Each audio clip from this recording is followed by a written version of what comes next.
बच्चों, आज हम लोग शुरू करने वाले हैं क्लास टेंथ का फर्स्ट चैप्टर। जो भी बच्चे इस बार क्लास टेंथ में जा रहे हैं उनके लिए पहला chapter chemical reaction and equations. ठीक है ना, बहुत ही बेसिक से हम लोग शुरू करेंगे इस चैप्टर को और एकदम लेवल तक पहुंचेंगे। तो चलिए सबसे पहले शुरुआत करते हैं। केमिकल रिएक्शन नाम सजेस्ट कर रहा है केमिकल रिएक्शन के बारे में, तो हम लोग जानते हैं कि केमिकल रिएक्शन होता क्या है। बहुत ही बेसिक से हम लोग शुरू किए हैं। केमिकल रिएक्शन आप लोग जानते होंगे, जहां भी केमिकल चेंज होगा, whenever chemical change happen there is a chemical reaction, वहां पे केमिकल रिएक्शन होगा। यानी जहां भी केमिकल चेंज होगा वहां पे केमिकल रिएक्शन होगा। फर्स्ट चीज आपको ध्यान रखना है। केमिकल चेंज आप लोग जानते ही होंगे क्या होता है। केमिकल चेंज बचपन से पढ़ते हुए आ रहे हैं। केमिकल चेंज वो चेंज होता है जिसमें नया प्रॉपर्टीज वाले कंपाउंड बनते हैं। मतलब जो कंपाउंड जो नया बनेगा, जो फॉर्म होगा, वो एकदम न्यू गुण वाले होगा, नया प्रॉपर्टी होगा उसका। तो जहां भी केमिकल चेंज होगा वहां पे केमिकल रिएक्शन होगा। फर्स्ट चीज हम लोगों ने देखा। एक और डेफिनेशन के पॉइंट ऑफ व्यू से बता दूं, केमिकल रिएक्शन जो होता है, केमिकल रिएक्शन क्या होता है? Chemical reaction is simply involves chemical reaction is simply involves rearrangement of atom. ठीक है ना, क्या होता है? Simply involves rearrangement of atom. यानी ये रीअरेंजमेंट क्या होता है बच्चा लोग, इस पर हम लोग फोकस करते हैं। Rearrangement of atoms. देखिए, जैसे मैं बात करूं, एग्जांपल से समझता हूं। Mg है प्लस HCl है, ठीक है ना। Mg है प्लस HCl है, ठीक है। मैग्नीशियम और हाइड्रोक्लोरिक एसिड ये मिलके बना MgCl2 प्लस H2। ध्यान दीजिएगा, इसमें देखना है हाइड्रोजन H यानी हाइड्रोजन, और किसके साथ अरेंज है? क्लोरीन के साथ। यानी क्लोरीन अभी अरेंज है हाइड्रोजन के साथ। ठीक, अब क्या हुआ, जब मैंने मैग्नीशियम डाला और HCl दोनों मिला तो ये अरेंज हो गया। यानी Cl किसके साथ रीअरेंज हो गया? पहले Cl हाइड्रोजन के साथ था, अब Cl अरेंज हो गया मैग्नीशियम के साथ। यानी ये क्या हो गया? That is rearrangement. रीअरेंजमेंट हो गया, ठीक है ना। Rearrangement of atom, that is known as what is chemical reaction. उसको हम लोग क्या बोल दिए? Chemical reaction. जहां पे रीअरेंजमेंट ऑफ एटम होगा वहां पे हम लोगों ने क्या नाम दे दिया कि that is known as chemical reaction. तो दो चीज आप लोगों ने समझा। पहला चीज केमिकल चेंज जहां पे होगा वहां पे केमिकल रिएक्शन होगा, और दूसरा चीज हमने बता दिया कि जहां भी रीअरेंजमेंट ऑफ एटम्स होगा उसको हम लोग केमिकल रिएक्शन कहते हैं। ठीक, चलिए नेक्स्ट डेफिनेशन। ऐसा भी हम बोल सकते हैं, केमिकल रिएक्शन एक ऐसा प्रोसेस है, प्रोसेस, ठीक है ना, जिसमें क्या होता है, इन विच ओरिजिनल सब्सटेंस जो है, ओरिजिनल सब्सटेंस क्या कर देगा? Original substance lose their nature and identity. वो अपना ओरिजिनल सब्सटेंस जो है अपना आइडेंटिटी को लूज करेगा, अपनी आइडेंटिटी को क्या करेगा? लूज करेगा। और जो नया कंपाउंड बनेगा या नया प्रॉपर्टीज जो कंपाउंड बनेगा ना, जो नया, उसका गुण एकदम डिफरेंट होगा। जैसे मैं इस चीज को समझता हूँ, जैसे मैंने बताया आपको, हाइड्रोजन, हाइड्रोजन एक गैस है, ऑक्सीजन दूसरा गैस है, H2 और O2 दो गैसेस है, ठीक है ना। और ये दोनों को जब मैंने मिलाया तो नया कंपाउंड बना जिसका नाम है H2O लिक्विड। ठीक है ना, ध्यान से सुनिएगा।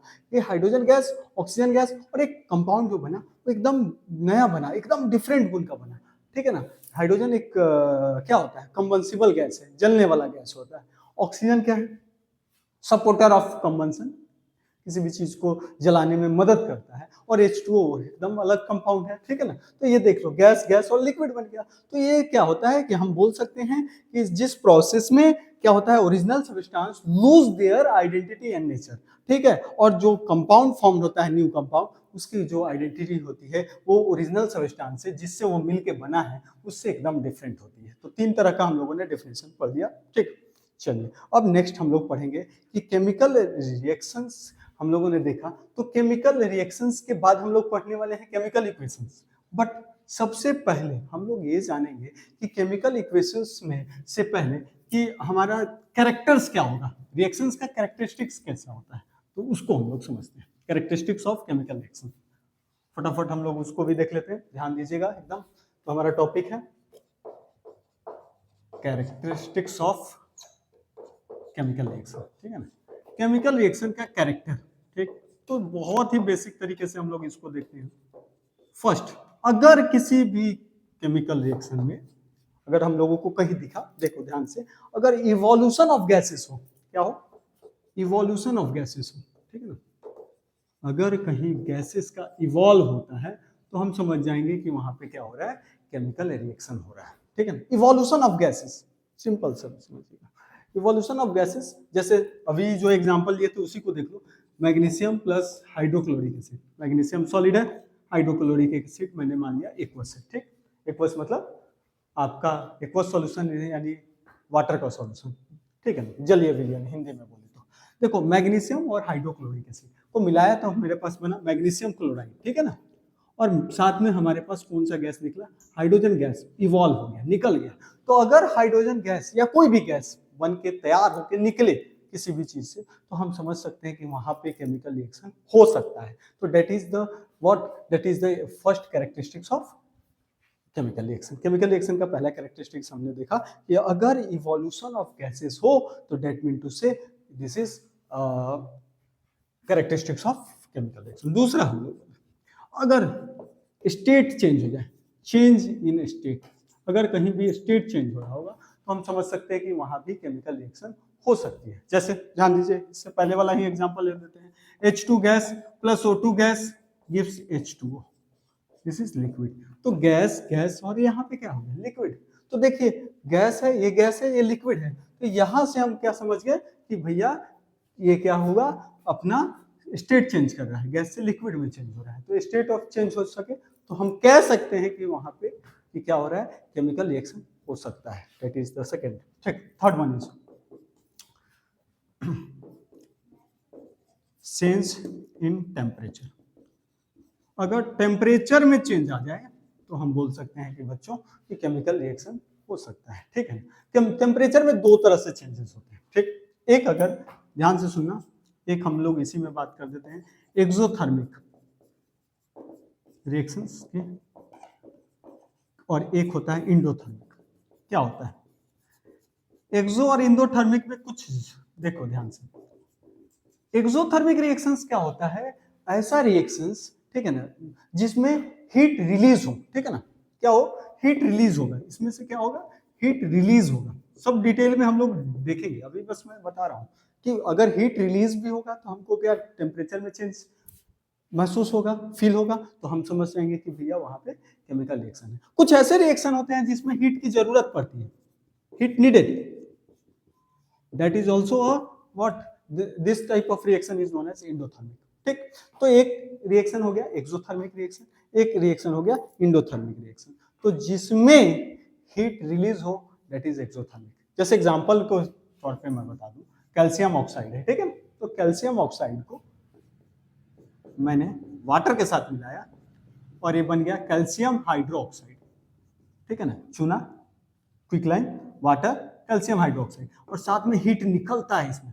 तो this type of reaction is known as what, this type of reaction is known as exothermic reaction. तो समझना है, जिस रिएक्शन से हीट रिलीज हो that is known as exothermic. तो देखो हम लोगों ने तीन चीजों पे ऊपर डील किया कैरेक्टरिस्टिक्स में, पहला इवोल्यूशन ऑफ गैसेस, दूसरा चेंज इन स्टेट, तीसरा चेंज इन टेम्परेचर, ठीक है ना। फोर्थ नंबर पे हम लोग चलते हैं। फोर्थ नंबर की बात अगर मैं करूं तो आप लोगों को फटाफट मैं बता दूं,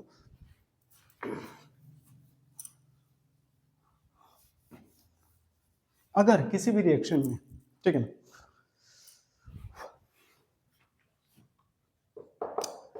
कलर चेंज हो जाए, चेंज इन कलर, अगर कलर चेंज हो जाए तो भी हम कह देंगे कि भाई यहाँ पे केमिकल रिएक्शन हो सकता है। That is also a characteristics of chemical reactions. Change in colour, इसको समझते हैं। आगे हम लोग इस सारे रिएक्शन को डिटेल में भी पढ़ने वाले हैं, बस मैं कैरेक्टर्स आपको बता रहा था। Fe है कॉपर सल्फेट, आपको अभी के लिए मैं बता दूं कॉपर सल्फेट ब्लू कलर का होता है, ठीक। अब ये कॉपर सल्फेट को, जब कॉपर सल्फेट का सॉल्यूशन है उसमें मैं आयरन का रड डालता हूँ, ठीक है। आयरन क्या होता है, यहाँ से कॉपर हट जाएगा और FeSO4 हो जाएगा। ये डिटेल में हम लोग पढ़ेंगे डिस्प्लेसमेंट रिएक्शन, बस अभी समझिए। अब प्लस कॉपर, तो ये जो बनता है इसका कलर क्या हो जाता है, ग्रीन हो जाता है। तो जहां पे कलर चेंज हो जा रहा है, कलर चेंज को हम लोग क्या बोल देंगे, that is also a characteristics of chemical reaction, ठीक। तो ये लास्ट कैरेक्टरिस्टिक्स है, formation of precipitate. Formation of precipitate, precipitate को हम लोग प्यार से पीपीटी बोल देते हैं, ठीक है। तो फॉर्मेशन, अगर कहीं भी किसी भी केमिकल रिएक्शन में अगर पीपीटी बनता है, ठीक है ना, प्रिसिपिटेट बनता है, तो इसको हम लोग कह देते हैं प्रिसिपिटेट। क्या होता है, एक तरह से दो सॉल्यूशन हमने मिलाया और उस दो सॉल्यूशन में से एक सॉलिड सा प्रोडक्ट बाहर निकला, that is known as semi solid type, उसको हम लोग प्रेसिपिटेट कह देते हैं।